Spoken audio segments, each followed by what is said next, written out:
പ്രിയ സഹോദരങ്ങളെ, നമുക്കിന്ന് ഈശോയെ അന്വേഷിക്കുകയും കണ്ടെത്തുകയും ചെയ്ത ജ്ഞാനികളുടെ സന്ദർശനത്തെക്കുറിച്ച് നമുക്ക് വായിച്ചു കേൾക്കാം. വിശുദ്ധ മത്തായിയുടെ സുവിശേഷം 2-ാം അധ്യായം 1 മുതലുള്ള വാക്യങ്ങൾ. ഹെരോദേസ് രാജാവിൻ്റെ കാലത്ത് യൂദയായിലെ ബെത്ലഹേമിൽ യേശു ജനിച്ചപ്പോൾ പൗരസ്ത്യ ദേശത്തു നിന്ന് ജ്ഞാനികൾ ജെറുസലേമിലെത്തി. അവർ അന്വേഷിച്ചു, എവിടെയാണ് യഹൂദന്മാരുടെ രാജാവായി ജനിച്ചവൻ? ഞങ്ങൾ കിഴക്ക് അവൻ്റെ നക്ഷത്രം കണ്ട് അവനെ ആരാധിക്കാൻ വന്നിരിക്കുകയാണ്. ഇത് കേട്ട് ഹെരോദേസ് രാജാവ് അസ്വസ്ഥനായി. അവനോടൊപ്പം ജെറുസലേം മുഴുവനും.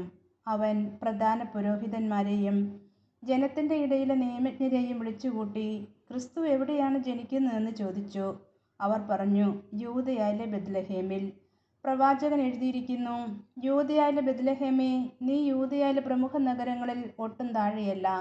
എൻ്റെ ജനമായ ഇസ്രായേലിനെ നയിക്കുവാനുള്ളവൻ നിന്നിൽ നിന്നാണ് ഉത്ഭവിക്കുക.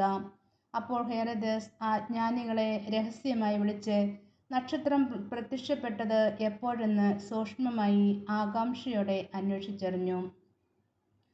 അവൻ അവരെ ബെത്ലഹേമിലേക്ക് അയച്ചുകൊണ്ട് പറഞ്ഞു, പോയി ശിശുവിനെപ്പറ്റി സൂക്ഷ്മമായി അന്വേഷിക്കുക. അവനെ കണ്ടു കഴിയുമ്പോൾ ഞാനും ചെന്ന് ആരാധിക്കേണ്ടതിന് എന്നെയും അറിയിക്കുക. രാജാവ് പറഞ്ഞത് കേട്ടിട്ട് അവർ പുറപ്പെട്ടു. കിഴക്ക് കണ്ട നക്ഷത്രം അവർക്ക് മുൻപേ നീങ്ങിക്കൊണ്ടിരുന്നു. അത് ശിശു കിടക്കുന്ന സ്ഥലത്തിന് മുകളിൽ വന്നു നിന്നു. നക്ഷത്രം കണ്ടപ്പോൾ അവർ അത്യധികം സന്തോഷിച്ചു. അവർ ഭവനത്തിൽ പ്രവേശിച്ച് ശിശുവിനെ അമ്മയായ മറിയത്തോടുകൂടി കാണുകയും അവനെ കുമ്പിട്ട് ആരാധിക്കുകയും ചെയ്തു. നിക്ഷേപപാത്രങ്ങൾ തുറന്ന് പൊന്നും കുന്തിരിക്കവും മീറയും കാഴ്ചയർപ്പിച്ചു. ഹെരോദസിൻ്റെ അടുത്തേക്ക് മടങ്ങിപ്പോകരുതെന്ന് സ്വപ്നത്തിൽ മുന്നറിയിപ്പ് ലഭിച്ചതനുസരിച്ച് അവർ മറ്റൊരു വഴിയെ സ്വദേശത്തേക്ക് പോയി. പ്രിയ സഹോദരങ്ങളെ, നമുക്കും ഈശോയെ അന്വേഷിക്കുകയും കണ്ടെത്തുകയും ചെയ്തുകൊണ്ട് നമ്മുടെ ജീവിതയാത്ര തുടരാം.